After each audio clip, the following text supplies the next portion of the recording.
Pursue genuine peace-building efforts, President Buhari tells Guinea-Bissau President-elect. Well, President Buhari is somebody who all of us we respect in Africa, and I keep his advice. Is why he's one of the first country I visit. Victims to fire outbreak in Oyo and Kaduna State still counting their losses. It's irreparable. Only God can console them. Nigerian Army develops various infrastructure at military cantonment in Plateau State to enhance internal security operations. And on Good Morning Nigeria today, we shall discuss economic outlook for 2020. In 2019, the Nigerian economy grew at an average rate of 2.2% over the first 3 quarters, compared to 1.7% over the same period. Now, that in summary was how the Minister of Information and Culture evaluated the economy last year. Now, he also went on to indicate areas where he said were major growth drivers. Specifically, he talked about the non-oil sectors like information and communications, agriculture, transportation, mining, quarrying, areas which he said also received considerable government attention.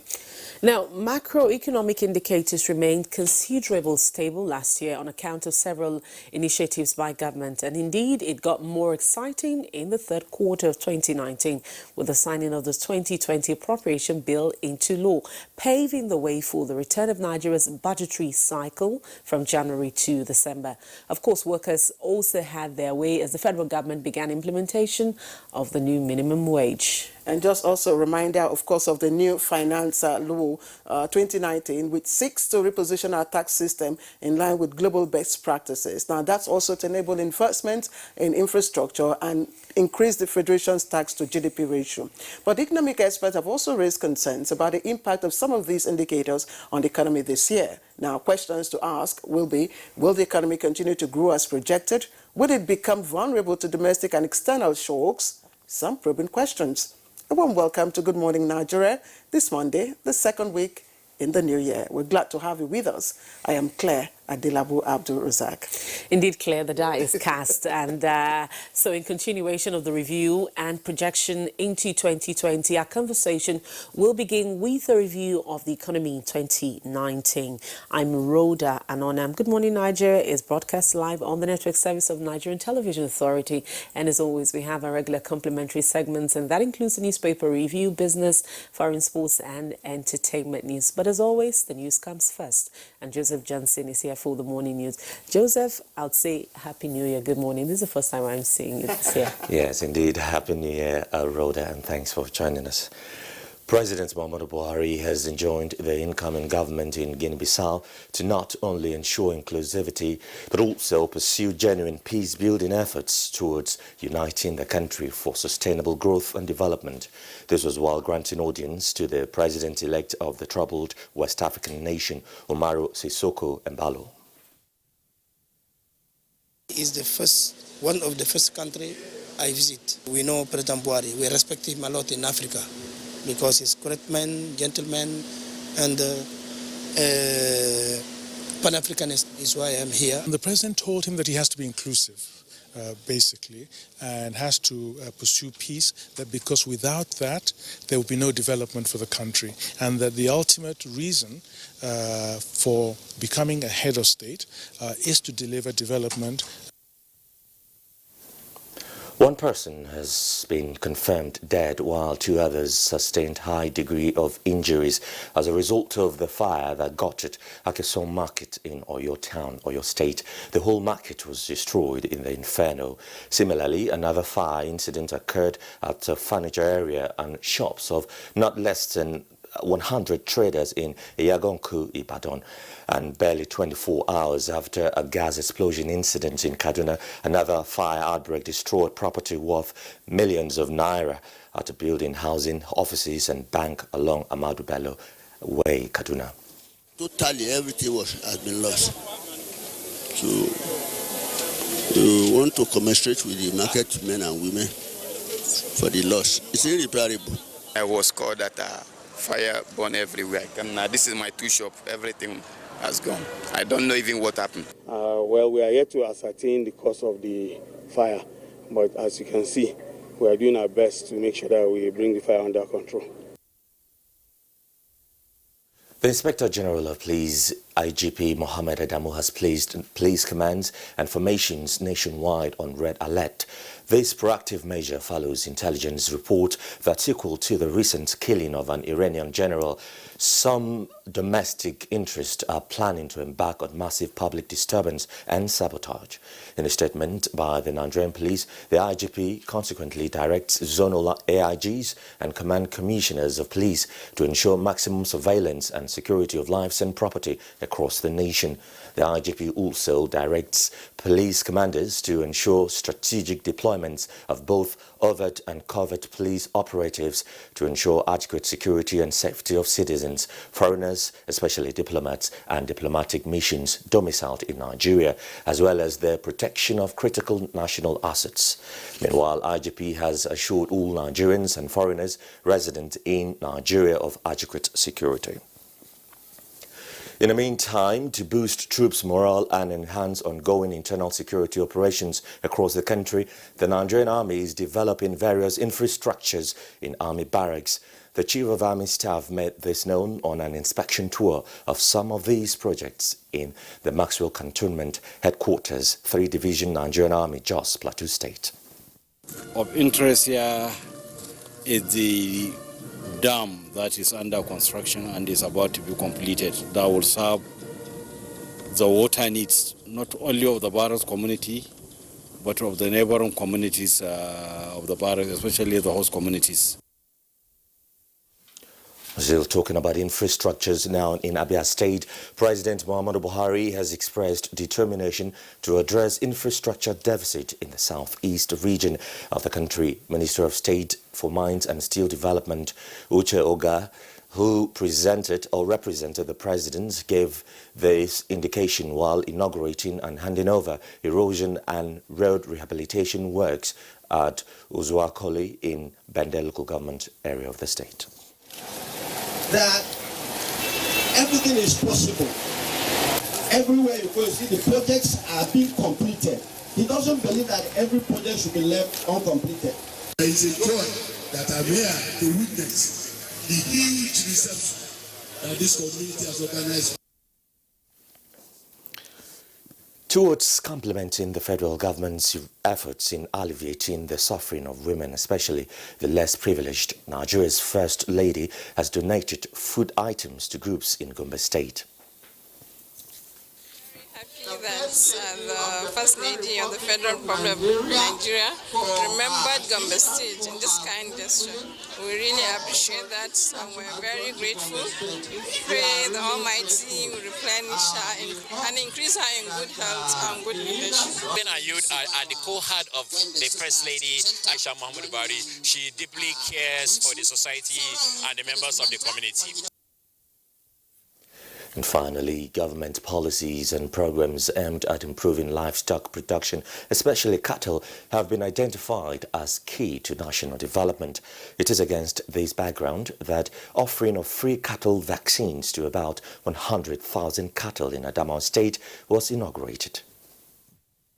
It's something that over 30 years he vaccinated our Fulani cattle in his domain.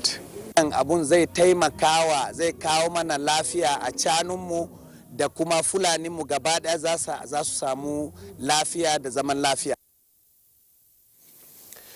And that concludes the news highlights for now. Rhoda and Claire will be back to continue Good Morning Nigeria after this break. Stay with me.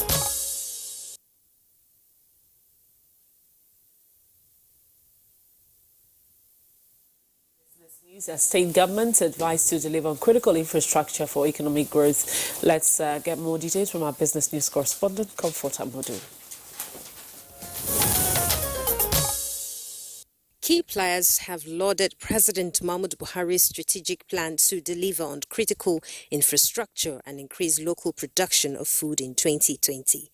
They, however, appeal to the sub-nationals to also emulate the president and come up with their own agenda for the year.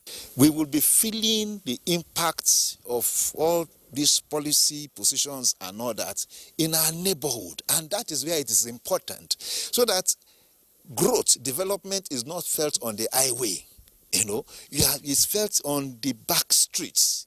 On federal government's continued effort to fund the revenue gap in the power sector, Mr. Niyi Akinsiju said. A signed agreement between Nigeria as a sovereign and Germany as a sovereign, bringing in seamen, to take over part of the electrical value chain. I also know specifically that the sum of 61 billion naira had been committed, to that, for the 2020 phase of that agreement. And trading activities gradually picked up across markets in the country, with traders hopeful that prices of food items will normalize.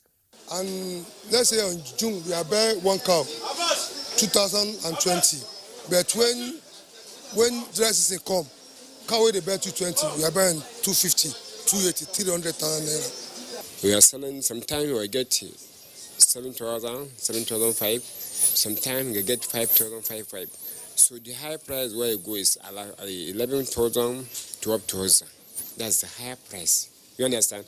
So this 2021, inshallah, by the grace of God, we are expecting tomato to condemn per annum to match. At least can get as 5,000, 4,555. And in other global market reports, Dubai shares of Saudi Aramco were down by 1.7% in late afternoon trade on Sunday, hitting 34.55 reals, $9.21 per share, its lowest level since it started trading in December last year after a record initial public offering IPO. The U.S. killing of Iran's most senior military commander reverberated through Middle Eastern markets, sending stocks into retreat and setting the tone for what's likely to be a volatile week. With business news, Comfort Amadou.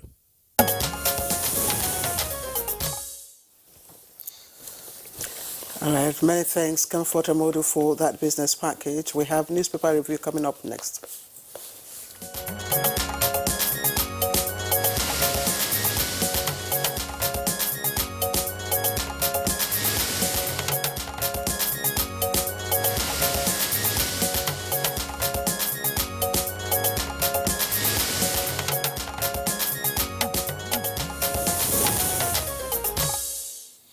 As always, to give more insight and depth into our review this morning is Bayo Atoibi. Bayo, good morning. Good morning, Rosda. Bayo, Good morning, Claire. Thank you. Good morning, Nigeria. All right, Claire, let's begin with the leadership newspaper.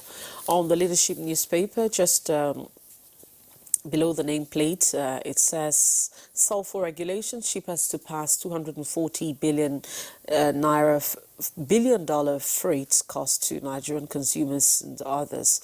That's just below the nameplate. And the lead story for the leadership this morning: Nigerians fume over electricity tariff hike. Nigerians fume over electricity tariff hike. With two riders there, we can't be paying more for darkness, says Electricity Consumers Association. Accuses discos of not meeting requirement. PDP asks NAS to intervene.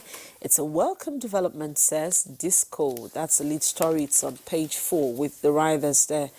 Beside the picture story, federal government saves 1 trillion naira from TSA, IPPIS and others.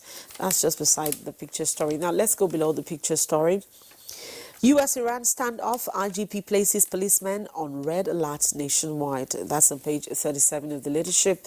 And there are a couple of headlines that just at the foot of the paper. Let me quickly take that. Alleged $24,000 extortion, CJN dissociates self from Sheikh Husani. That's on page 14. Federal government to re-award Itobe Ajaokuta Okene Road contract on page 12. And on page 13, Rivers government bans 437 private schools. Kaduna explosion, DPR wants illegal cooking gas retailers. That's on page 25. Those are the stories trending on the front page of the Leadership this Monday morning.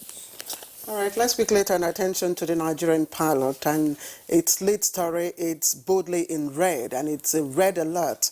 Comes with 3 riders. IGP places policemen on red alert nationwide. Says it's proactive measure against protest over death of Iranian general and directs maximum surveillance over lives and property. And just below that, you heard about it in our early morning news. That's the president-elect of Guinea-Bissau, Umaru Sissoco Embalo, during a courtesy visit at the presidential villa yesterday to formally, of course, invite the president to his inauguration. And of course, you heard he said because of the great regard he had for the president, that's why he chose to come to Nigeria, first above other countries. Let's quickly take the review now. In addition to the stories, yes, in fact, the president-elect of Guinea-Bissau says he fondly calls the president Baba. Yes, that is in deference to him. The Harmattan this year has fostered cold, hazy weather in the atmosphere, dusty and extreme dry conditions. And this, unfortunately, has led to several fires. There were fire gutted Ogbete Market in Enugu. Bush fires threatened Port Harcourt International Airport. There has been fire at Akesan Market in the old ancient city of Oyo. At Ibadan, a furniture company and a showroom were razed down. This is coming after there have been fire at 4 locations in Ibadan, at Okeado, Enye Grama, Idisi, and at Iyagaku. At Kaduna also suffered a double loss. Fire was at a premises hosting a bank, but thanks to Providence, that was put out very quickly. What was not put out and came with devastating effect was a gas explosion at Sabon Tesha. It killed 6 persons. A commercial place with shops hosting plumbing material shop, a barber's salon, a boutique, and also housing a gas retailer shop. The gas exploded in the premises, causing panic in the whole of Sabon Tesha. Professor Simon Malam, a professor of physics of the Ahmadu Bello University, who had gone to have his hair cut, was unfortunately killed. President Muhammadu Buhari says he is deeply touched by the unfortunate incident. Professor Simon Malam was chairman, Nigeria Atomic Energy Commission. I thought since you've taken the issue of the Harmattan and fire outbreak in parts of the country, which incidentally it's also the focus of the editorial, I thought we could just quickly take the editorial along with what you have just read, because it's specifically talking about the steps, proactive steps that we need to take to prevent any more of such avoidable incident. For instance, just in summary, it is asking that in the markets be rebuilt in line with the standard. I'm just trying to get the part now, to conform to modern safety standards, equipped with firefighting equipment. Also, that the market should be built, that should be built in liaison with the fire service departments to conform again with safety requirements. And then Nigerians should also, according to this paper, imbibe the habit of ensuring their goods and all that. So there are quite a number of suggestions that this editorial, which is taken from the blueprint, is speaking to. Yes, I was talking about Simon Malam. Incidentally, Simon Malam is known to me. He was my schoolmate. We were at College of Arts and Science area between 73 and 75. An unassuming gentleman. I once asked him, Simon Malam, are we safe with atomic energy? And he said, Bayo, you are safe. Sadly, he died from a gas explosion. A gas explosion. Sorry for your loss. Yes. Also, at Gangare area in Jos, 2 men, 25-year-old, died from what is suspected to be charcoal smoke inhalation. Again, we're talking about the Harmattan. The temperature in Jos went as low as 6.5 degrees centigrade. In fact, in London that same day, the temperature was 9 degrees centigrade. So Jos was colder than even London, that is in the temperate region. And so these 2 gentlemen had to put charcoal in their room to keep warm. Unfortunately, they inhaled toxic fumes and they never woke up. So again, going to the editorial, fires in the markets are usually an end-of-year factor during the Harmattan season. We've had fires in Lagos market, in Kano market, in Onitsha market, and everywhere. And in all instances, you find out that markets are clogged. There are no pathways for even fire engine to come into the market when they want to rescue. Most often than not, there are no fire engines, even in the market. And so these are the hazards that increases, in fact, it becomes firewood for the fire when it eventually happens. Precisely. Also, most of the market stalls are usually makeshift, and they are so prone to fire when it comes up. Another sad event is that sometimes when the fire service, out of emergency, rush to the places, you now find that having gotten there, there's no fire water in the fire engine. Yes, and I thought I listened to one of the interviews yesterday in the incident in Oyo State. Yes. And a particular woman, had to, plead with the government to provide more water for the fire service, people, officials. But the sad thing is when we've had them here several times, when they come and you tell them, oh, there's no, they will tell you, no, it's not possible. That for a truck to leave their station, that means the truck has water. Well, it's quite sad. It's quite sad. The instance you cited at the Akesa market in Oyo, the people turned their anger on the fire service and even vandalized the vehicle. Their equipments. Well, Violet, let's look at the lead story for the leadership, and that's the issue of the electricity tariff hike. Nigerians are fuming over it, say that we can't pay for darkness as electricity consumers. Says discos are quite happy about it because that's something they've been saying as part of the issues they've had. I'm a little bit confused about the electricity tariff. Yeah. The electricity tariff was supposed to have been agreed upon by all the 11 discos. However, if the information I gleaned from the newspaper are anything to go by, it is not to take effect until April 1st, 2020. And they said that there will be no hike in electricity tariff for 11 discos until April. Nigeria Electricity Regulatory Commission published minimum requirement, minimum remittance order for 2020. And in that order, it says that the federal government power sector recovery program does not envisage end-user tariff until April 1st, 2020. And if that will come, it will come in 2020. And if we are to look at the projection of the tariff, so far, from the current rate, the Eco Disco had the cheapest rate, about 23 naira 30 kobo, and it is hoping to increase it to about 35 naira 3 kobo by 2020. Labour has described this as daylight robbery.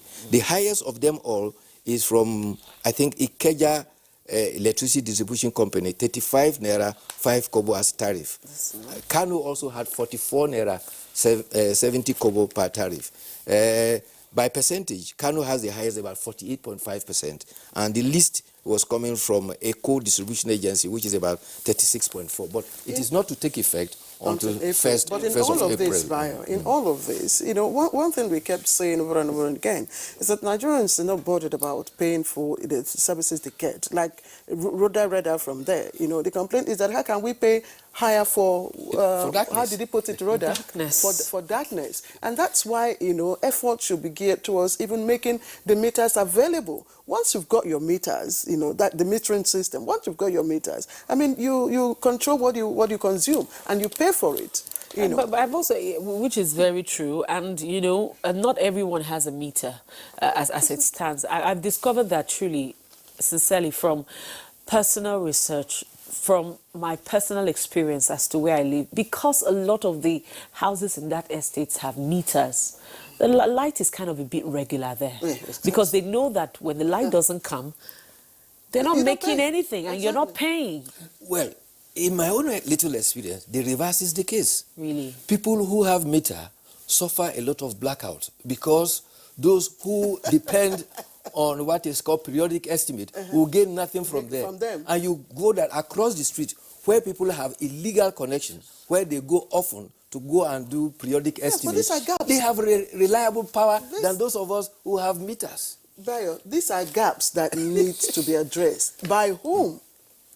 By supplying by regulators. Nigeria Electricity Regulatory Commission has come out with a plan that said there is meter that is available.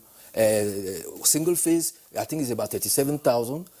Three phase, ranging between 47 to 57,000, depending upon where you are. How long does it take in some to get parts of the country, for instance, under Ibadan Electricity Distribution Company, they have introduced what they call billing. You now have electricity contractors who have come as middlemen, and they will insist that you have to pay 10,000 to them for them to register your premises, provide you with a bill before you can go and buy a meter. And so people are very reluctant to pay. Let's quickly, since we've taken the editorial, let's quickly look at other very important stories.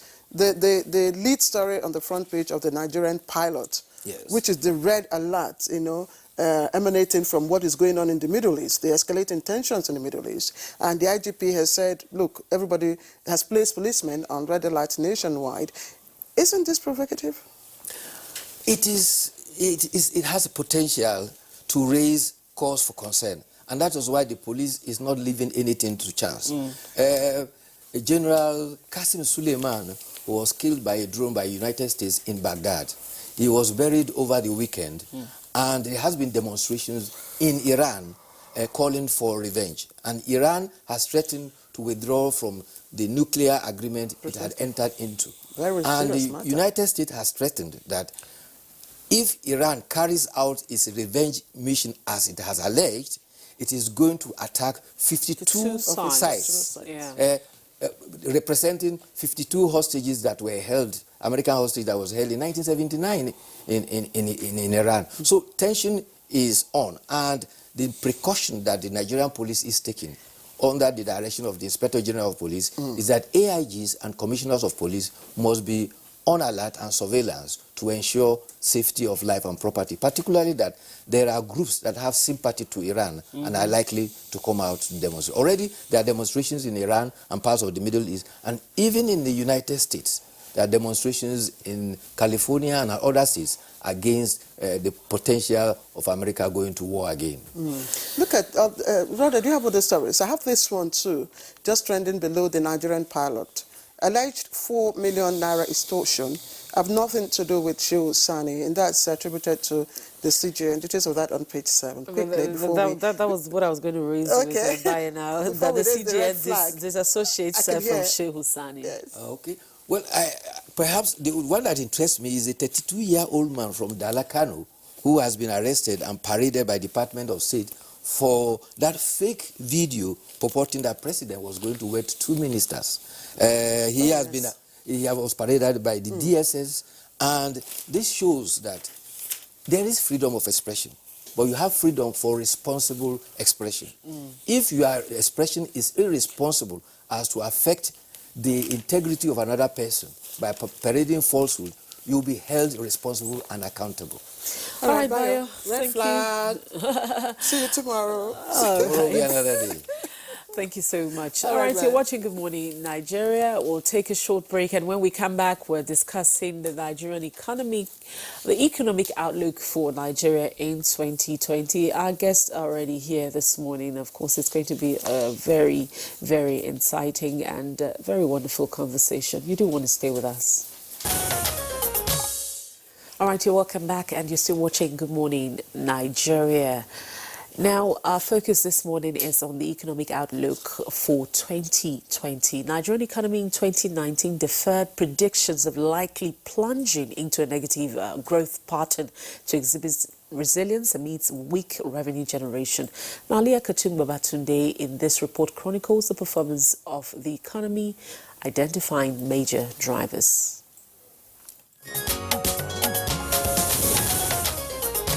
At the beginning of 2019, the International Monetary Fund put Nigeria's growth at 2%, revised it to 2.3% mid-year, and later again lowered it. Now the World Bank, on the other hand, projected Nigeria to grow at 2.2% and later reviewed it to 2% in the course of the year. These forecasts were hinged on the global price of oil, which is the dominant source of revenue for the Nigerian government.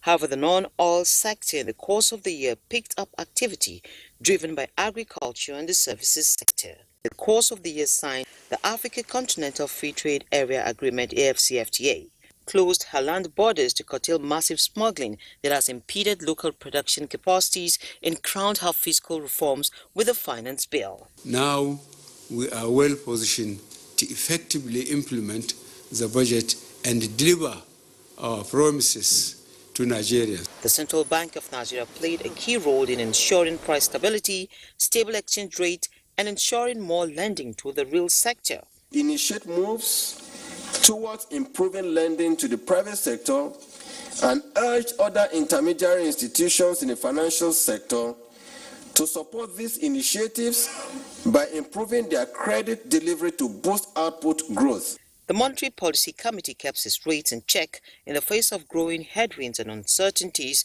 in the international monetary and financial system. Nigeria's economic growth rose to an annual rate of 2.28% in the third quarter of 2019 after the production of crude oil rose to a more than 3-year high. Nigeria moved 15 places from 2019 on the World Bank's Ease of Doing Business Index for 2020, ranking 131 and tagged as one of the most improved economies in the world for running a business. The year recorded major listings into the capital market from the telecommunications sector, MTN Nigeria and Airtel. However, the rally that came with them waned to see stocks underperform and unclaimed dividends are ending the year solid. Even in those losses, there are opportunities because in the capital market, the watchword is that you buy when the prices are low and then you sell when it is high.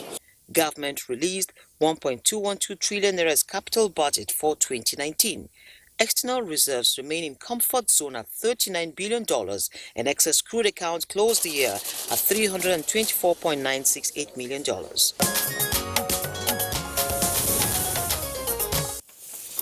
Leah Carton Bavatode, thank you. Leah Carton is our correspondent on finance and economy.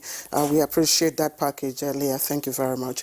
All right, our guests are here right here in the studio, so we want to commence our conversation. Let me quickly introduce the Honorable Minister of Finance, Budget and National Planning, Zainab Ahmed, who is already here with us. She's one minister that always, answer our call whenever we call upon her.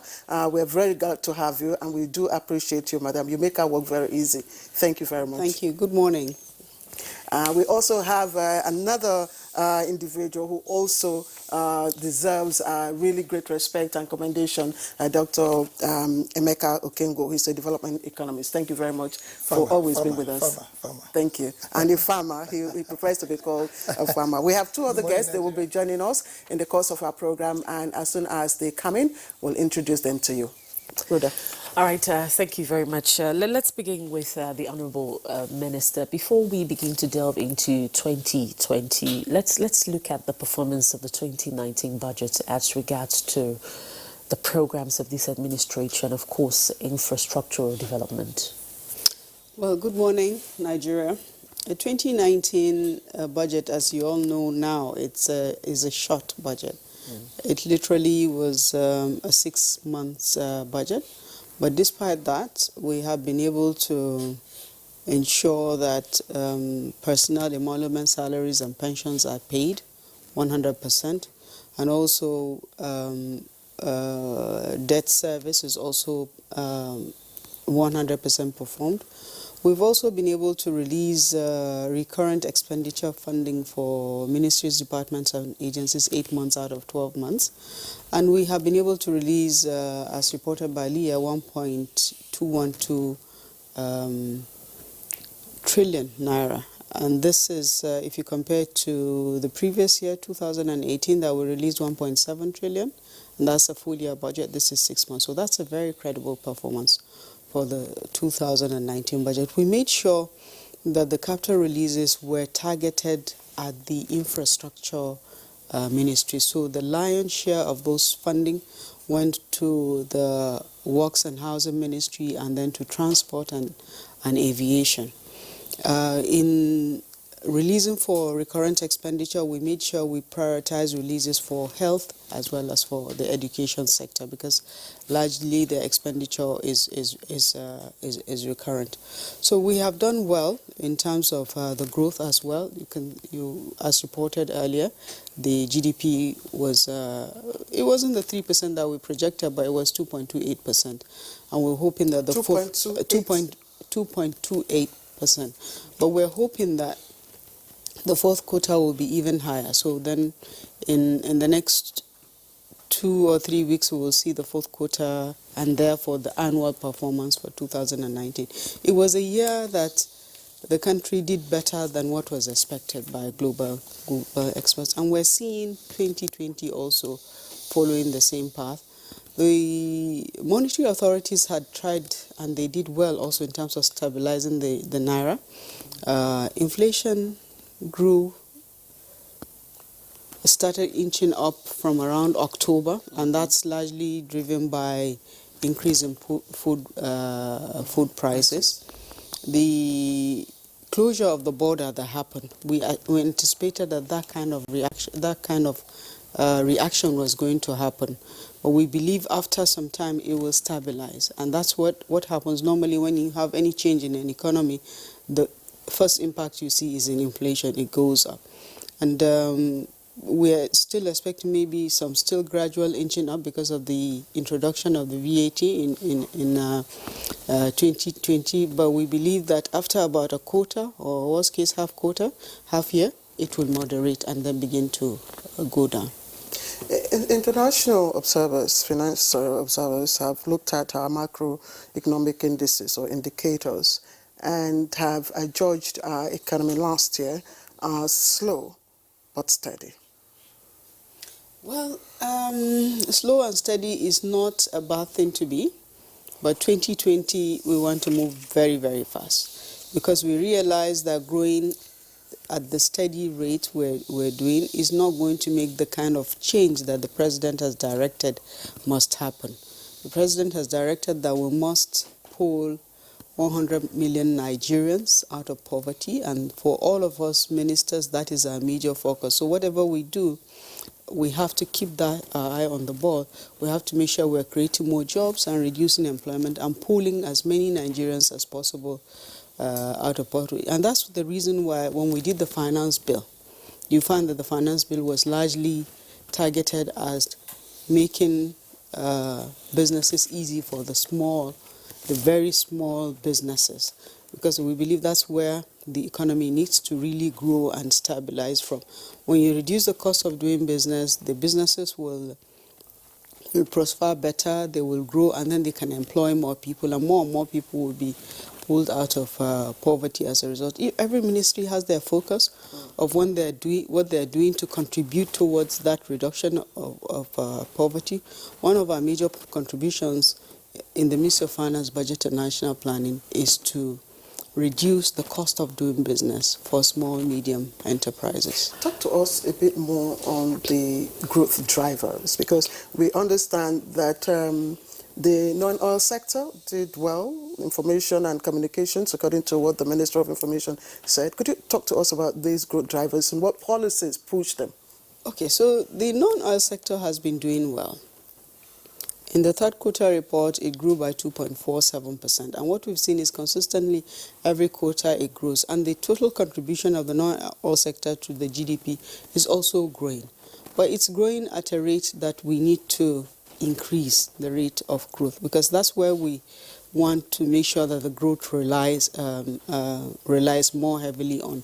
The oil sector also did better because of the increase in the international oil prices, but then because that is not something that is within our control, it's just fortuitous that it grew and it helped our economy along with it. So we're trying to make sure that the funds we get from the oil sector are being used to develop the non-oil sector.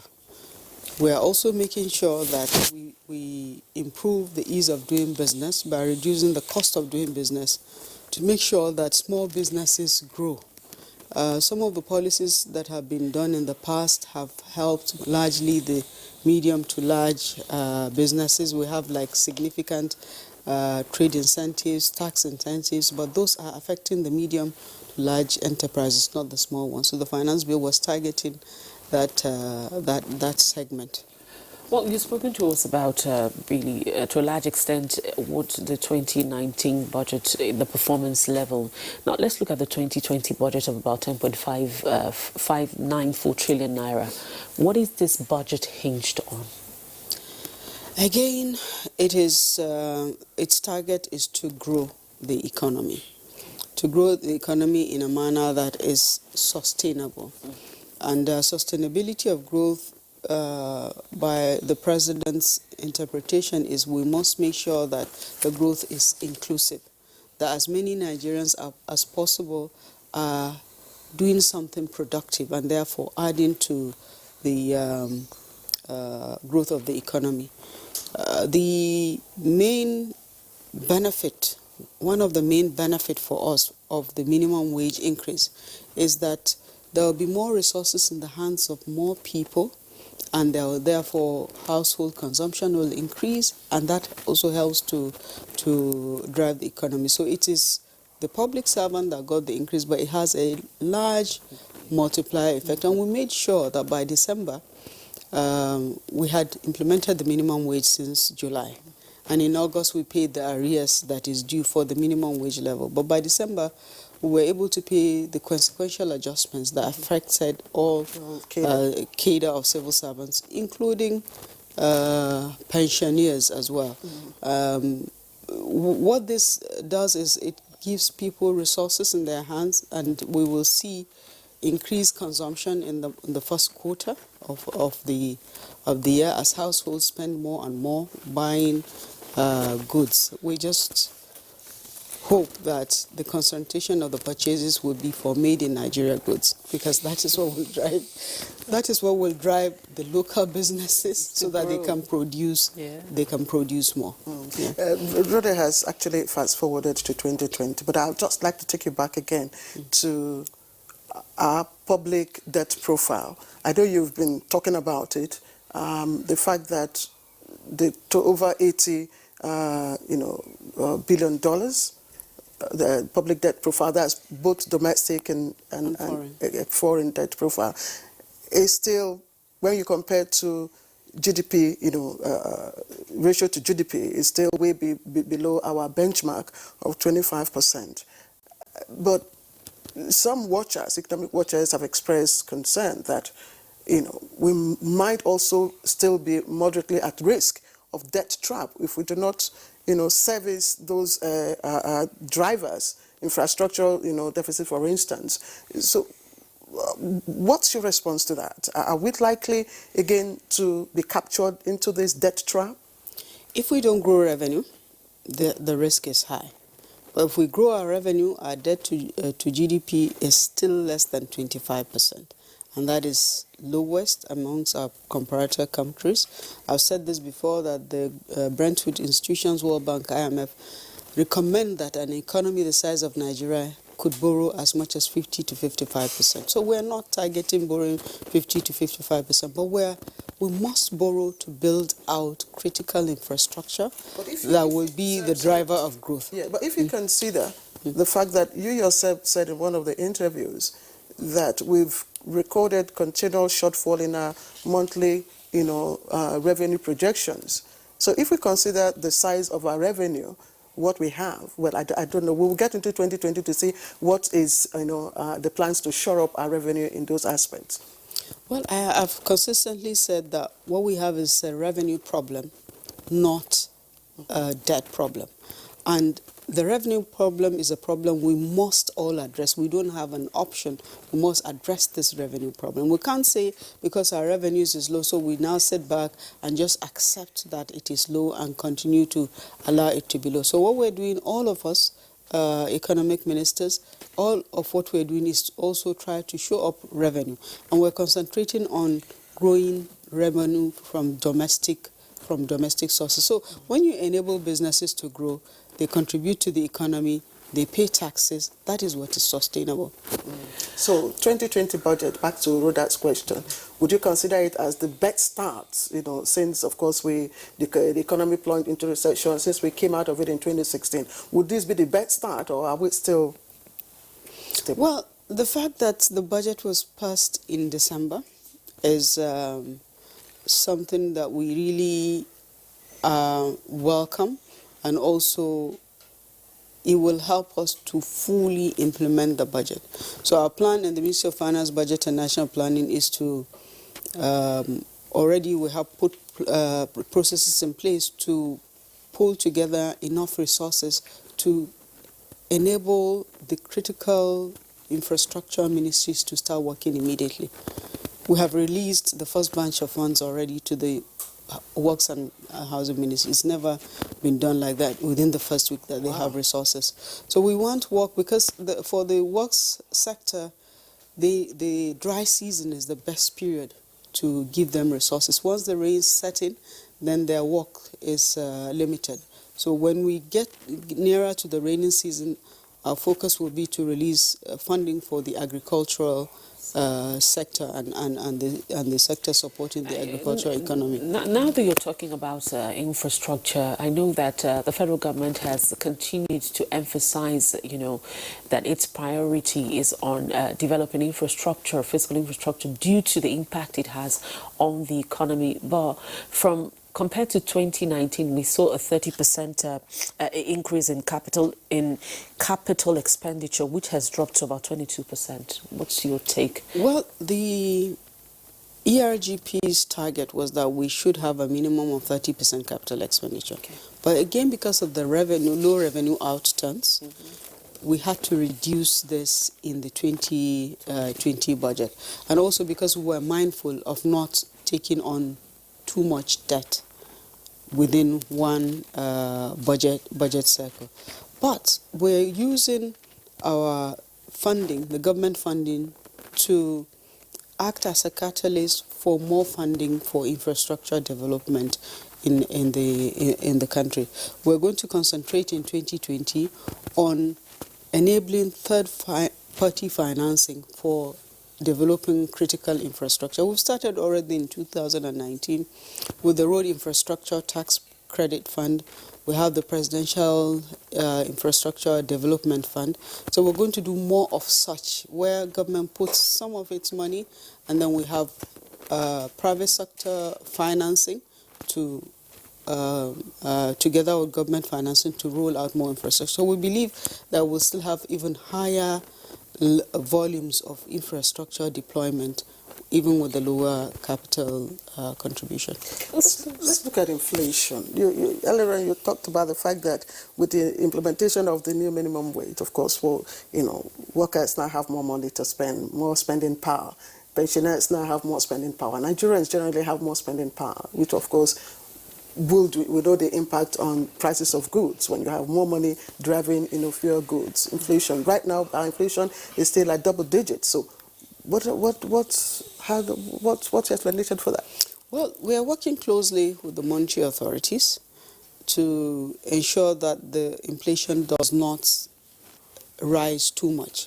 But at the level at which it is, for the past 3 months, it's still 11 point. It goes by 2 points, But we believe that at some point it will moderate and it will begin to come down. Because after all, the increase in the prices, because people are buying more, is not that the goods are scarce, is that people are going out to buy more. So we have more food in the country, and we have more people able to buy more food. And because of that activity, is an artificial increase. The price is an artificial increase. It's not that the supply is less. Do we really have more food? I know outside rice, do we really have more food? We have more food in the country. More people are farming. So it depends on what you choose to eat. If you choose to eat imported rice, then it is scarce. Yes. I doubt if a lot more Nigerians are doing that now. We have more locally produced rice. So rice, fine. We have more rice in the market. So there's a lot of tubers as well. Yeah. A lot of tubers are grown all across the country. There's a lot of other grains. Nigeria is one of the world's largest producers of maize. And maize is a very major staple food in the country as well. We just keep forgetting, and everybody talks about rice alone. Let's talk about the finance. Is it a bill now? Is it a law? Yeah, the finance bill. The National Assembly has conveyed the finance bill to the presidency. Okay. And we believe in the next few days with people all resuming back now, because the process is some key MDAs have to review what has been sent back. We have done our review and we have sent inputs to the president. So now the next step is for the president to look at all the comments and accent to the bill. We'd like to understand it. Sorry, Rhoda. Sorry. We'd like to understand, the component of the bill and what exactly, because when we hear the finance bill, all that comes to mind is tax. Maybe Nigerians will now pay more taxes. Companies will now pay more VAT and all that. Well, there are about 83 different amendments. Provisions in the finance bill, amending about 7 different tax laws. So it's interesting that the only component that people pick up, that's the only increase, and is one item, is the VAT increase. All the others are meant to block loopholes in the tax laws that have been allowing leakages and abuse, to enhance the enforcement of the tax, to reduce taxes, and also to make it easy for businesses, not only small businesses. If you look at the provisions, we have made also some significant provisions to make the insurance industry, for example, to make the insurance industry benefit more from the financial incentives that are in the country. The oil and gas sector, also, we had one provision that removed withholding taxes, the incentive for dividends paid from the oil and gas sector. We said, okay, this is an old industry. These incentives are not needed anymore. The very few Nigerians that get dividends from the oil and gas sector, that should be removed. So, of course, it affects a few people, but the significance is large in terms of revenues. All right. Go ahead. Looking at the drop in GDP towards the end of 2019 of about 0.16%, one wonders what would be the policies, aggressive policies, monetary and fiscal policies that you are putting in place to ensure growth and to stem inflation? There was no drop in GDP in the end of 2019. Okay. The third quarter growth was an improvement over the second quarter, and we're still waiting for the fourth quarter GDP results, and we're positive that also it will be an improvement over the third quarter. The drop we have, or let me say the where we had some negative increase was on inflation. Okay, and also some decline in the foreign reserve holdings. Okay. So there was a time when it was during the third quarter, it was as much as 45 billion US dollars. Now it's down to 39. So, but the GDP itself has been on the increase. Right. When part of the provisions of the finance bill is the display or the show of the TIN, by every Nigerian who transacts a banking business, and when it came to the public, it got a lot of knocks here and there. A lot of people. So, what's the status? I know it was supposed to take effect in January. So it's supposed to take effect when the bill is passed into law, and also when the regulatory authorities and the banking sector agree a date. So it's not something you do like this. But for us, the purpose is to register Nigerians in the tax system. Okay. It's not even about increasing revenue now. And then, so as you get registered, there are a lot of people that will not be even within the tax threshold. But we still want people to be registered. If you are in the banking system, we want to make sure you have a TIN so that it enables the tax authorities to track the performance of financial transactions of individuals. And where you have reached the level that your income requires for you to pay tax and you're not able to pay tax, then you will be identified. Okay, you will be identified. Yes, you can be identified because you will have a TIN number and then there's a BVN number and you're in the banking system.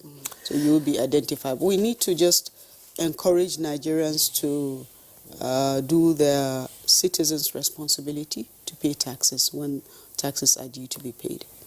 All right, thank you very much, Honourable Minister. At this point, we'd like to bring in other guests who are joining us on the program. Earlier on, Claire introduced Dr. Emeka Okengu, who's a development analyst who's here with us in the studio. And they would also have with us right now, joining us from our Lagos Network Center, is Ni Akinsiju. He's an investment analyst, financial analyst, and he's joining us from our Lagos studio. Ni, good morning, and thank you for joining us. It's a pleasure. Thanks so much. Good morning. All right, let's begin with Dr. Emeka Okengu, who's a development economist. Let's get your take. You've been listening to the Honourable Minister. First, let's get your first take. Well, if you wanted to get a final take, it would have been, she said it all. Okay, but it's important to also now highlight the major things that the Minister had mentioned. And what pleases me most and what Nigerians should actually interrogate is that for the first time in the history of our country, you will have what we call our infrastructure ministries actually now hitting the ground running. Okay, that in the first week of a new year, funds have been released to them. But that is not even as pleasing as also what the ministry has been able to achieve, in the past 6 months of last year. With the releases, that had been done, 100% of your what you call your debt servicing, which now makes you credit worthy. That's very, very key. Because if you're not credit worthy, you are not liable to be able to get any of these foreign inputs. Two, that in that small space of time, over $1 billion, about 1.2, was released for infrastructure, trillion, for infrastructure projects. Recurring fees released, salaries fully paid. Now, what this tells you is that you now have what you call work in progress, okay, where you have plans being driven by purpose, and purpose being driven by facts, and facts being driven by releases. Some people have talked about, and the Honourable Minister also mentioned it. Each time I get into a conversation and we're talking about debt trap, and I say, what do you understand by debt trap? Because if you don't study, you might run into these mistakes of saying, we're borrowing so much, And I keep referring people to countries, very developed countries like America, very developed countries like China. China's debt to GDP is about 79%. America's about 49%. Now, why are they able to borrow?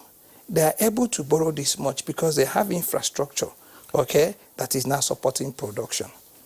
And because you have infrastructure that is supporting production, you actually now have your revenue. So anybody who says to you, you're going to be having any revenue increase, okay, without production, might not be getting it right. And anybody who is saying to you can do production without what you call the allied infrastructure would not even have an idea of what production is all about. So for me, if we can be able to borrow, some time ago, there was this mantra, let's spend our way out of recession. And when our economy contracted to about 1.6%, everybody started blaming the government of the day. And some of us said, no, you're not looking at these things from the perspective you should be able to look at it from. You must look at it from the global economy. Remembering that even the World Bank itself had even now reclassified even the global growth from about 3%, 3.1%, and they scaled it down to about 2.6%.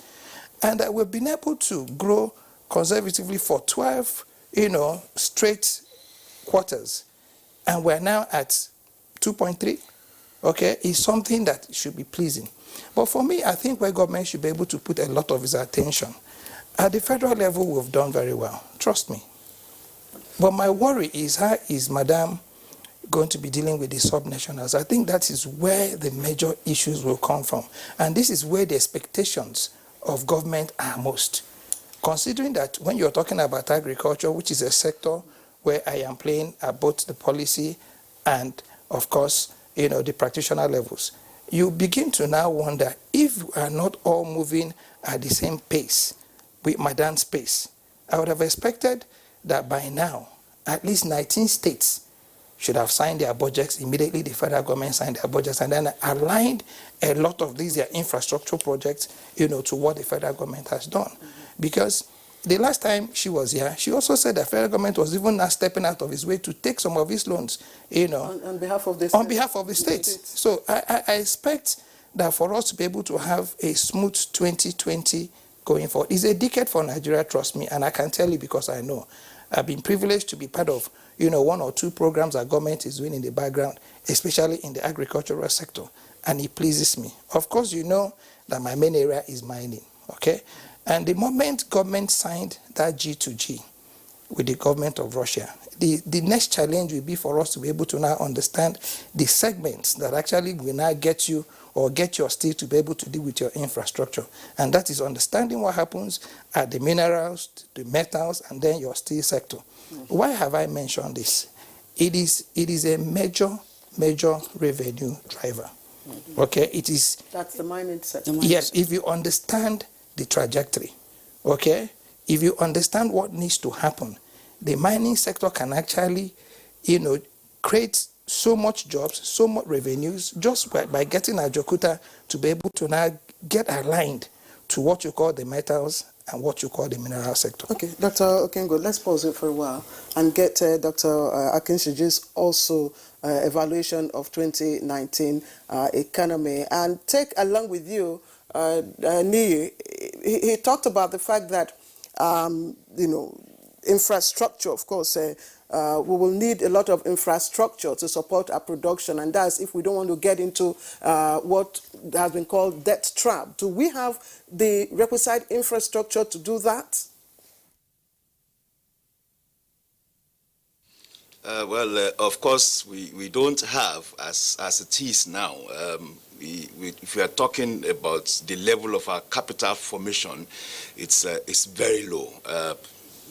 And in whatever way you want to measure it, either to GDP, either to per capita and all that, it's our infrastructural provisioning is low. And I think I am one of those that have become very, very passionate about this loan to provide basic, and there are basic infrastructural facilities to drive our productivity capacity. And if we don't do it, we'll just be stewing and it will be stagnated, at a point. When I look at the whole environment, I think we have done very well, moving from a low of 1.6 in terms of our GDP from in 2016 to 2.28 in the third quarter GDP 2019. It's what it shows is a growth pattern. And when you have that, and this is despite our infrastructural deficiencies, this is despite our productivity challenges, and of course the uncompetitive nature of our economic environment, of course, arising again from a lack of necessary and sufficient infrastructure. But again, it tells us that policies have been at work, and no matter how some critics will want to look at it, policy that had been deployed over this past 4 years had been, properly addressed at targeting our challenges. And going forward into 2020, what excites me most is the finance bill. Unfortunately, for whatever reason, a number of Nigerians, just as the Honorable Minister noted, a number of Nigerians just concentrated on the VAT aspect of the bill. Forgetting, for instance, the company income tax. The company income tax is one particular tax bill that should be exciting all entrepreneurs, all small and medium-scale entrepreneurs, because it talks specifically to reducing, not even reducing, to removing tax on companies with less than 25 million turnover. And that category of companies, of course, represent the larger segment of the company aspect, in the economy. So if we are talking of about 32 million registered companies in Nigeria, you'll be talking of close to 25 million that will fall into that category. And the whole idea is to say, okay, you do not pay tax to the government. Whatever you have earned, you retain and reinvest. And when you do that, you retain and reinvest, you are expanding the capacity of the business. This should excite people. When the companies don't pay this tax, normally they should be paying 30% of their earnings, of their profit. Either at, as we have it before, either at small scale, medium scale, or large scale, the nominal tax that you should pay as a company is 30%. Now, if the government had now said you are being exempted from paying, especially if you have a turnover that is less than 25 million naira, it's huge. And I think we should celebrate this because it is providing real opportunities. Now that's for small scale.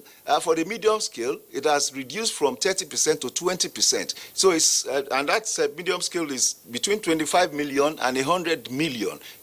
And of course from 100 million and above, those are the companies that are required to pay the full nominal 30%. Now that is creating a whole universe in terms of liquidity for companies, and of course enough incentive, because as human beings, when you are involved in productivity and you know that so much will be coming back to you, you have incentives, to do more. And as you are doing more, you are enlarging your productive base. As you are enlarging your productive base, you are enlarging your capacity, and of course increasing jobs. You create more jobs. And when you had that across board, you can just imagine how many jobs you'll be doing. And when you also now latch that into the 100 million job or moving Nigeria, poor Nigerians, 100 million poor Nigerians out of poverty, those are the kind of policies that are actually talking to this target.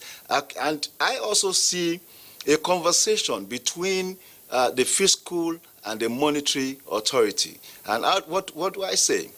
It is not just about incentivizing the private sector now, as represented by the small and medium scale industries that have been, that have been given this opportunity of not paying so much.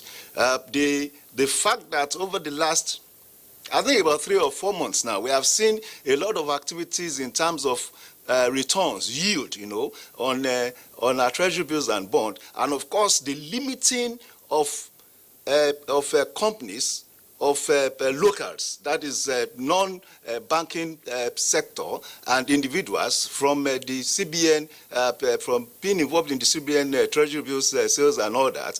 Now that had also created a lot of liquidity in the system, because people are now forced, to go after some other fixed income instruments that you have so much demand for, and that had also now affected yield, returns on this instrument, like the normal treasury, Nigerian treasury bills and the bond. And by so doing, there is a fall in the interest rate, as it were, so much that the average, I think as at last week, was about 8%, even lesser than the inflation rate. Now, what that tells you is that it will impact, of course, on the interest chargeable by banks, in Nigeria, and that will also reflect on the cost of credit. Now, when you link that up to the loan to deposit ratio, it starts exciting us more, because if banks are now forced by all means possible to create credits, new credits for Nigerian companies, it creates access, access to funds, which had been a major limitation. Aside infrastructure, Nigerian companies have had a major limitation accessing credits with Nigerian banks, So now banks are being compelled to come up with products, and of course canvass Nigerian companies to come forward and secure loans with them. And we all know that the major driver for business growth is finance. All right, thank you very much, Nia Kinsiji. We'll come back to you in the course of this discussion. Quite a lot that you have raised, and one of them I'd raise with the minister here right now. 2 issues. One that Dr. Michael Kingu raised, that is, he appreciates all the policies that are being put in place, but he sees a challenge with you being able to get subnationals to also key into this. And then he raised another issue, the policy, the impact, the positive impact of the policy of having SMEs who whose revenue generation is below 25 million, being able to not pay taxes, but being able to reinvest their money into their business. Let's look at the positive impact of that. Well, I like to always start with the positive things. So not only will small businesses be able to do more because they're not paying taxes, we're also working together with the trade and industry, to the trade authorities, to also encourage people that are in the informal sector to become formalized, because they will see the other small businesses like them that are not registered growing and doing well. They will become more encouraged to formalize, and also with the directives from the CBN, there's more finance that they can access. We have a very large informal sector. About 60% of the economy is informal. So these are largely not in the banking system, and of course not paying taxes. So for us, it's not about getting revenue. It's first of all about growing those businesses.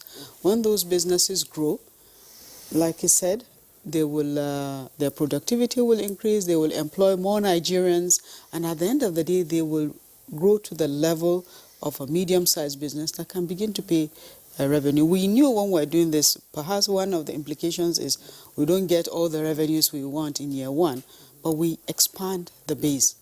So our target is to expand the tax base as much as possible. And over the short to medium term, those companies will begin to pay taxes, and the revenues will grow. And to be able to grow the economy is a national function. It's not just a function of the federal government or even the states and the local government. It's also a function of the private sector. We work very closely with the states by interfacing with them at least once in a month at the National Economic Council.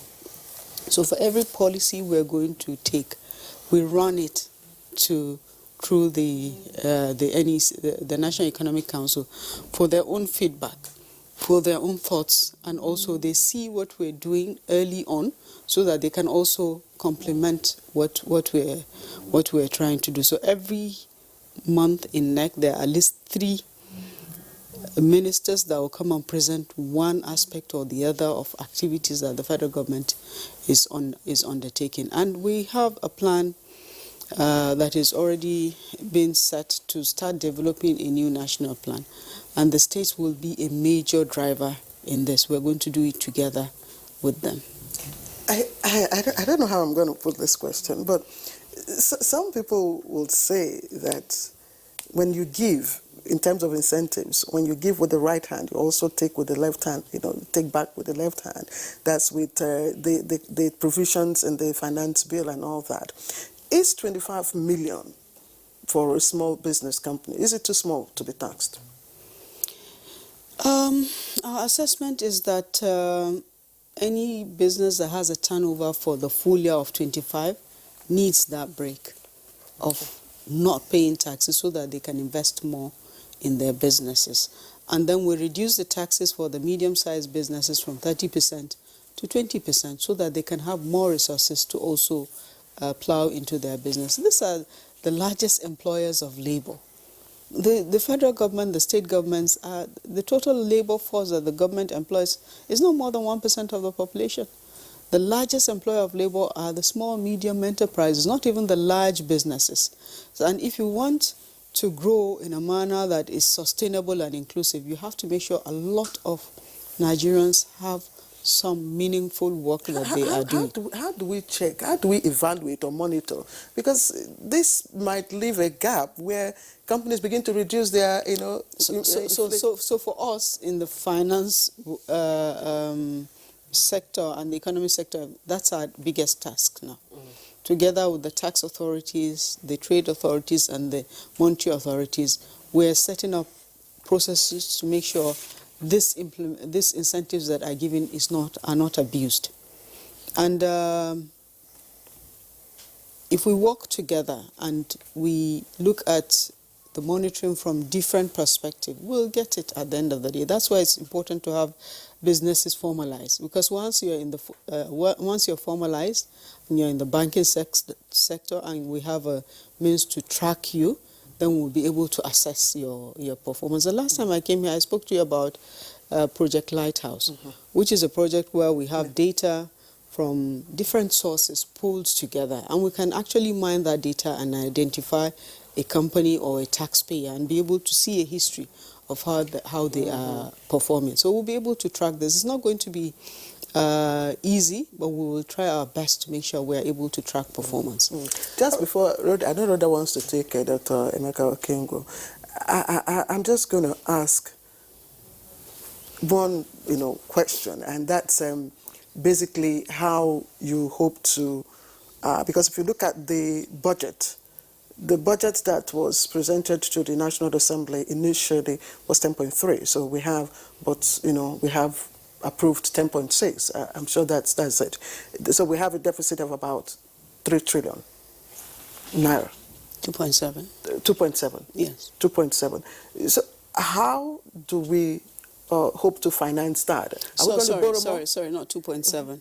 Did you say deficit? Yes. What's the gap? What's the difference, the marginal difference? The difference between what we submitted to the Assembly and what was approved, and what was approved is 300 million. 300 million. And in the past couple of years, that's the smallest change we've seen in the budgets from submission to the output. Okay. So this is a National Assembly that has done extremely well and has worked very closely with us. There was, of course, a lot of negotiations, a lot of discussions, and there was the usual thought of, why don't we increase the oil price so that we can do more in terms of capital? And we're like, we have to be careful. It was already increased from 55 to 57. Let's not increase it, because that's not something that is within our control. What if it goes down? And this National Assembly, they're very receptive and they're very understanding, and they understood that we had done the best that we could to make sure we're staying within reasonable limits in our assumptions. So the only increase they made was on stamp duties. And the argument was that stamp duties, from all reports that they have, there's even a lot that is sitting right now collected within the banking system that we can access. So no more borrowing?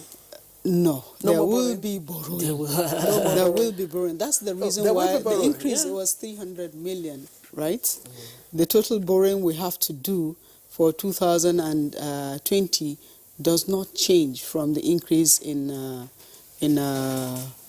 stamp duties. All we were able to do was to mark up the provision for capital. This will be in addition to the 22 billion where we've already asked. Remember, you said that's not to finance the 2020 budget. Yes, that's not for the 2020 budget. For avoidance of doubt, or for the average Nigerian who's watching at home this morning, that what Claire just said, are we borrowing? You said we're borrowing. There's this thing about, we're borrowing. I just want you to speak to it one more time. We're borrowing. Some people don't seem to understand why we need to borrow and what impacts it could have on our economy. Okay. So let me just give you a very basic example. Even as a small business, if you want to grow your business and you want to grow your business only from your own income, you grow very, very slowly. But if you want to grow fast, to be able to expand the business, then you need to have some leverage, and that is borrowing. We have to borrow now to build critical infrastructure that is required to enhance our future revenue performance. So we need to borrow to make sure we bridge the infrastructure deficit in light, in roads, as well as in rails. We can't do that kind of growth by internally generated revenues. We must borrow. We just have to be careful as we borrow. We make sure that we go to the borrowing sources that are concessional, that the rates are low. The 2.27 billion, the average borrowing rate is sub 2%, less than 2%. We have tenors of 25 years. We have moratoriums of 5 years for those borrowings. So if we go for borrowing like this, so this is money we get now to build infrastructure that will yield future revenues, that will enhance the ease of doing business for countries that are producing in Nigeria. So Every responsible government that wants to grow its infrastructure will do that from borrowing, not from revenue.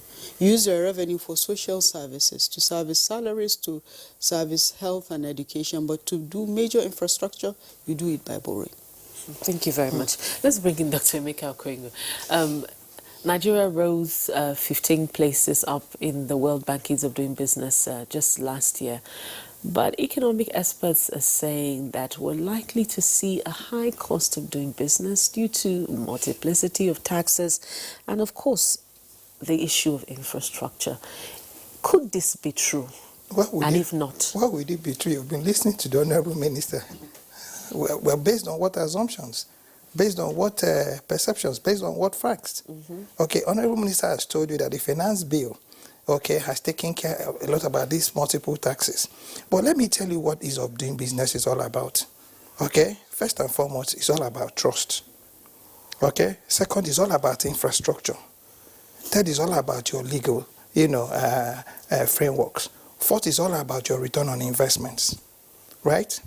Now, this is a country that has 81 million hectares of land, arable land for agriculture. Less than 30 million of it is in use by very smallholder farmers. This is a country that used to be one of the biggest exporters of cash crops. Do you know what was happening then, Rhoda? We had a rail system running from one end of this country to the seaports. True? There is no major city in this country that didn't start us as a warehouse. Name one. From Kaduna to Kano to Enugu, they were either warehousing, palm products or peanuts or whatever. Okay? Yeah. What was happening then?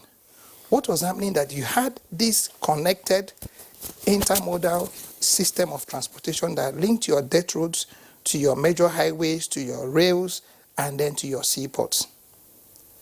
That land is still there, Rhoda. The eastern region where I come from built practically all its infrastructure from just the production of palm. Ditto for the north that was using granite. In fact, the highest, the tallest or biggest building in northern Nigeria today still remains the NDDC building or NNDC building.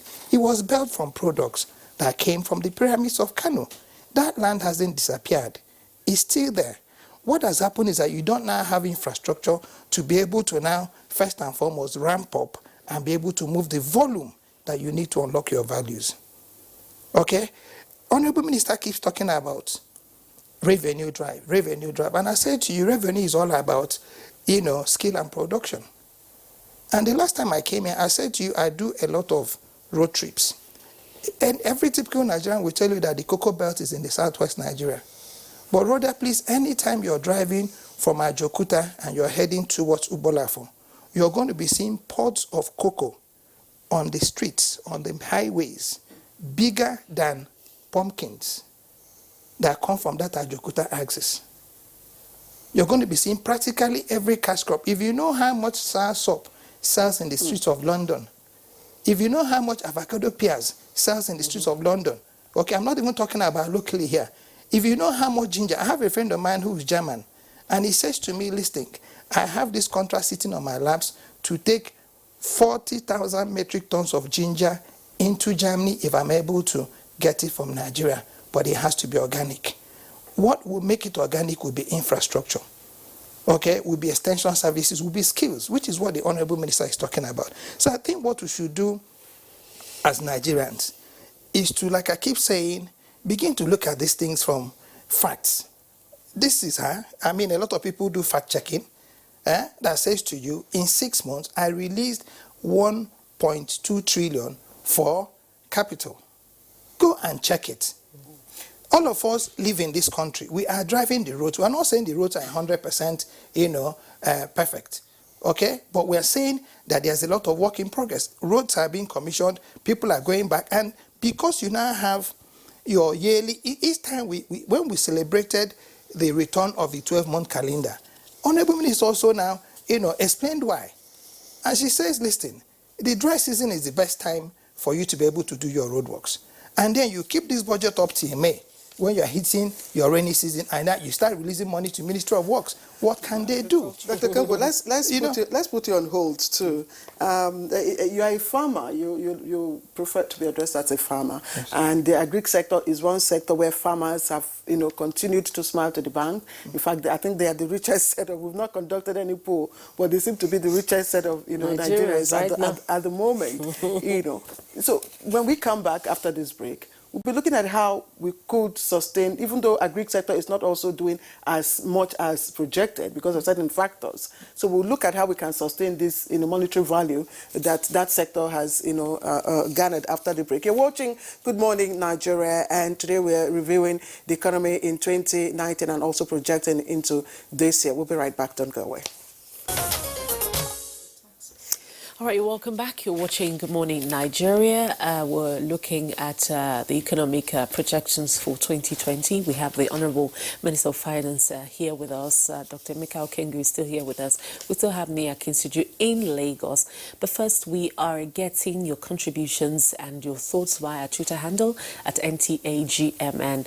And so we already have some of them here. But if you have questions for the Minister or our guest here, or you have contributions, you have comments, just tweet at us at our Twitter handle at NTAGMN, and of course we'll get your thoughts and read it to them. But first, let's take the ones that we have. This one is from Omogbola Mbab. Says, with the January to December budget cycle now in place, there should be no time wasting. The seriousness on the part of various government agencies will determine the willingness of what happens. Let agencies hit the ground running and show the world Nigerians mean real business. Government must consolidate on its efforts at revamping the infrastructure decay bedeviling the nation, especially the power sector. The RGP model to improve ease of doing business must be sustained. New set of NPower beneficiaries on hold should be released, and trader money, market money should continue. All right, the next one is coming from Chris Simeon. And Chris states, federal government should put more efforts in diversifying the economy. A greater consideration should be given to agriculture, and farmers ought to be empowered by, loans, incentives, and subsidies on agri inputs. This one is from Adams. Sheshi says, for 2020 economy to grow, the border has to remain closed. This is one of the results of the border closure in my community, Kacha, the headquarters of Kacha local government area in Niger State. And Steve Bond 007, restructuring will bring a better economy. States will develop their own resource at their own pace. All will soon fade away because the world is going green. Action is better than written plans. And this one is from Low Alpha. It says the economy should be rejigged, and it starts with a constant and reliable power supply across the nation. And the federal government should look at the drastic drop in electricity supply across the country, which has multiplier effects on the economy. And Sani Michael or Marco G. Nigeria and the rest of African countries are good at blueprints, but our long-standing problem is lack of implementation. Instead of channeling attention to economic outlook for 2020, we should rather be talking about economic performance for 2019. Where are we and how far are we? Sani, I'm sure you're listening, and we are actually reviewing what transpired in 2019. If you were with us right from the outset of this conversation, you would probably have heard the minister, of course, giving us a review of our economy last year. And right now, we are where we are going. And this one is from Chris Simeon. It says, for the Nigerian economy to wax stronger, government must set a new economic policy framework that will rejuvenate our economic sector and boost our gross domestic products. And Comrade Ngala is quite optimistic, and he's optimistic that the economy will be better and great this year. And that's, of course, despite our challenges, which include security.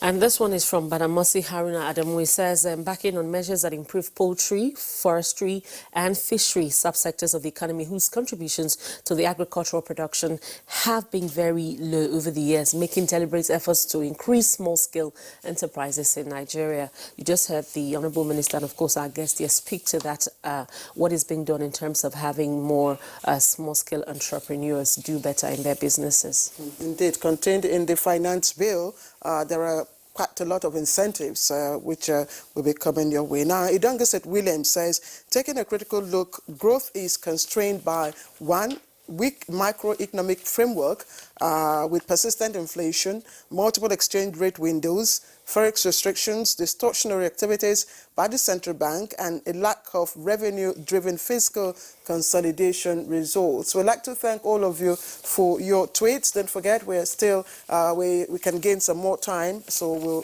expecting some of your tweets, as Rhoda earlier indicated. Let's now move on to Lagos, where Dr. Ni Akinsuju is joining us from.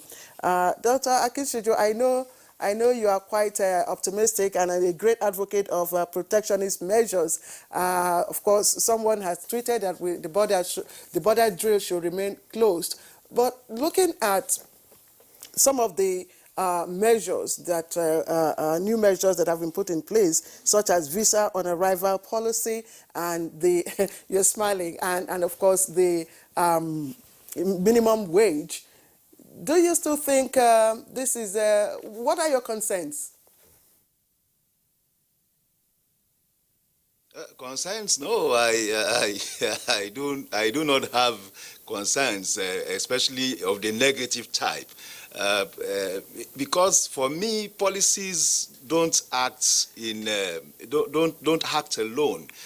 Policies should talk, to themselves. It's a universe of policy. So when a policy comes on board, there must be an obvious connection with other policies, and of course provide momentum for what other policies are in place. The border drill, for instance, is a policy that is going to drive domestic capacity and, of course, sanitize importation into the country.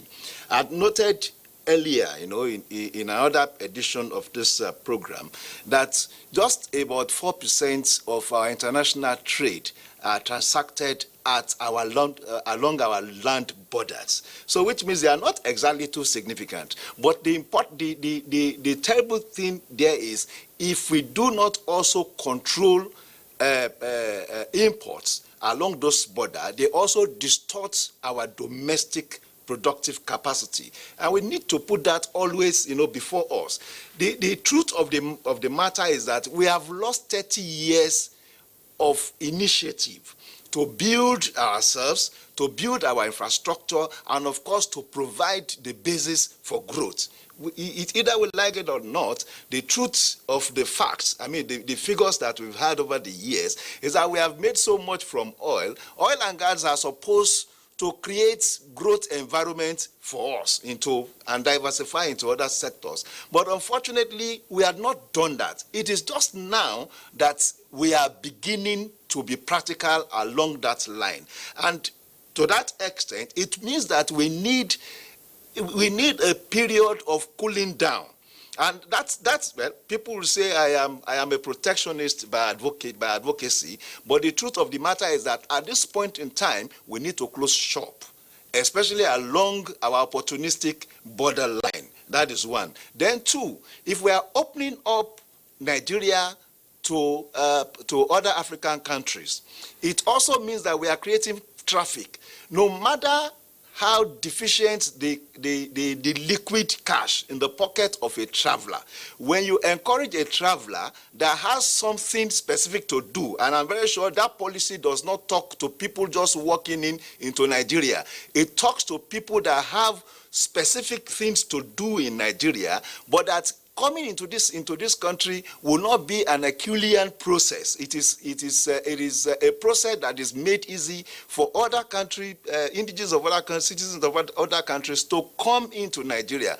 And you cannot come into Nigeria without holding at least $200. What that tells you is that $200 will get into our economy. And you can imagine if you multiply that by a million people over a 12-month period. So you'll be talking of $100 million or $200 million coming into the local economy, and that will energize productivity and the other multiplier effects as implicated. So all these things are actually talking to themselves, and we need to be open-minded about this, about where we are going. The truth of the matter is, Nigerians, and I always insist this, we've lost time, and our developmental need is about now. This, if those that are critique the borrowings, it will be as if for me, it's like a political thing. It's just being politicized. We know that our reality is that we need a major boost, in our infrastructural provisioning. If we are able to increase our power generation and distribution from that end to the exit end by just a mere 5,000 megawatts, we would have been able to also increase our productivity, by more than 30%, as what we have. If we are able to have a standard gauge rail line from Apapa Port to Kano, we would have been able to also create capacity in our economy, and we'll be increasing just that line, that one single line would help us increase our GDP by at least 1.5% in a year. Now, I'm not saying that things will just work in magic, but once you see these policies, you can see that there are processes. It's not possible for us, for instance, to deliver the Ibadan-Kano rail line in 2020.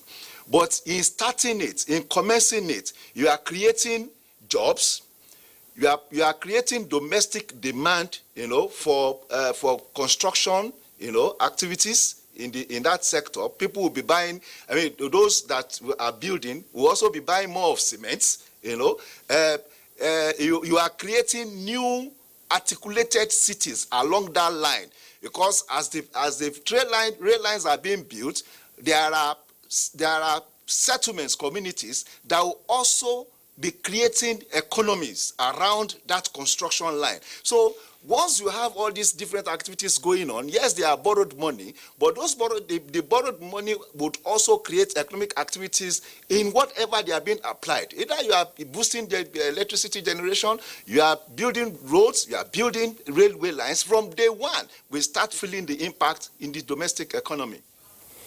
All right, thank you very much, Nia Kisiju. You've spoken quite a lot there, but very briefly, we'll come back to you shortly for your closing thoughts. We hope we'll be able to do that. But then let's get some other thoughts from the Honourable Minister. We saw the central bank, they did very well in this past year. We saw stability in terms of their policies, and then we saw a lot of investment in the textile industry. We saw a stable exchange rate. In your perspective, how can the private sector also, help in improving in these areas? Well, the policies that the central bank is undertaking is meant to drive the investments by the private sector. So when the textile fund, for example, is meant for private businesses to access these funds through the relevant DBMs that are in the scheme. So the central bank itself is not running business; it's only enabling financial resources to be available for the private sector to grow. So what businesses have to do is to take advantage of the opportunities that have been created by the monetary authorities to access financing to grow their businesses. I know that the president actually said that the borders will not remain closed. He said it might not remain. He said it might not remain closed. But then we're seeing we have quality safeguards. Yeah, and of course our neighbors are ready to comply with what's on ground. But one thing we have seen is that we have seen a steady growth in local production. What are we likely to see in 2020 if things remain like this in terms of the closure of the border? Well, in terms of the closure of the borders, we have put in place tripartite committees between Nigeria, Niger, Benin, working together. Our security and customs teams are working together to ensure that the commitments that we as countries made are complied with.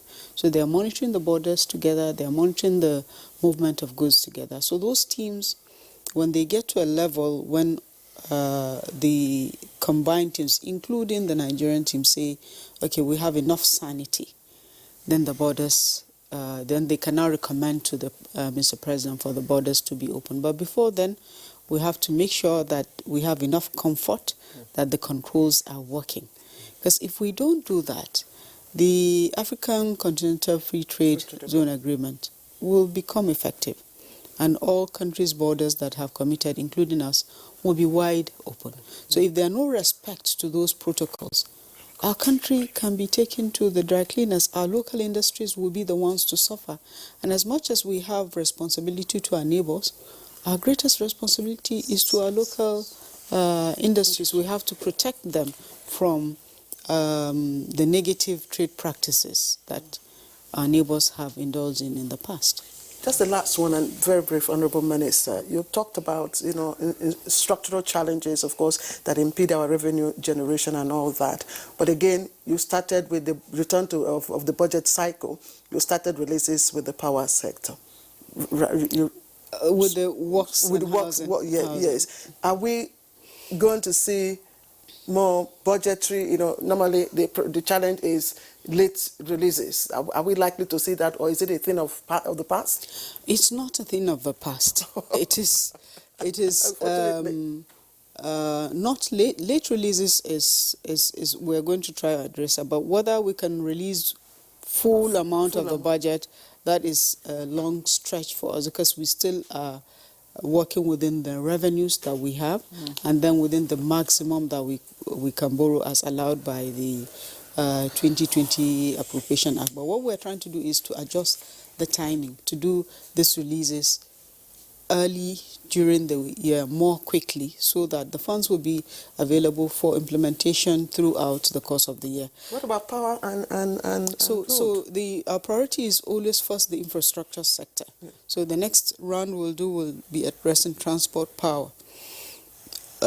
We started with Works Ministry because they have time limitation in terms of the weather, and also because they have the largest stock of ongoing roads. So when they send their request, we made an analysis and we found, we said, okay, let's release resources to them for projects that are from 70% completion and above, so that those ones can be completed. Is that what has been released? Yes. 70% and above? No, 70%. So we were able to release 22 billion to them, and it's to enable them address the schedules that they give to us for projects that are completed 70% and above. And for us, the idea is complete this one so we get them put to use and then take the next batch. All right, Dr. Emeka Okwengu, let's get your final thoughts very quickly. Well, I don't know. She calls me farmer. I'm a different kind of farmer. I'm a farmer that has a relationship with the Ministry of Science and Technology. While I was in the World Bank, I was actually in the World Bank as consultant on the mining sector. And I developed a concept they call Prosperity Shared. And when I left the World Bank, I went to Kuje, got a place and established what we call Community Smart, Community-Based Climate Smart Resource Center. And when the ministry visited, taking the national planning there, when they visited, they said, wow, is this possible? And you were talking about farmers going to the bank. My wife did a lot of chicken. In fact, because we didn't have any light, we had to give away a lot of chicken during Christmas. A lot of people who got it thought it was Christmas gift, because if she killed and put it inside the fridge and then you needed to run your generator. So this is why infrastructure becomes very key. And this is what Madam and the government is doing, must be encouraged. So I think our country is work in progress. I've been privileged to have addressed the NEC at one time. But the way things are getting done in this government, like I said to you, I am in a back room, trying to do some little work for us to be able to now grow what you call this inclusive growth. And it's all about our people. With a human capital of over 100 young people who are willing to work, all you need to do is to give them a little skill, and they can begin to give you that revenue that we all desire. All right, thank you very much, Dr. Emeka Okwengu. He's a development economist and, of course, a farmer. Thank you very much for coming on the program. Makes me very happy to be called that. Thank you. All right, also want to say a very big thank you to Ni Akinsiju. I wish we could actually come to you, but then we can't come over. It's we're out of time. I want to say thank you so much for your time and your thoughts on the program this morning. Always a pleasure to have you on Good Morning Nigeria. And also a very big thank you to the Honourable Minister of Finance, Zainab Ahmed. Thank you so much for coming. It's just as Clay indicated earlier, thank you for making our job easy. Honestly. Whenever we call on you, you're always without here. missing words. Thank you so much. Thank you.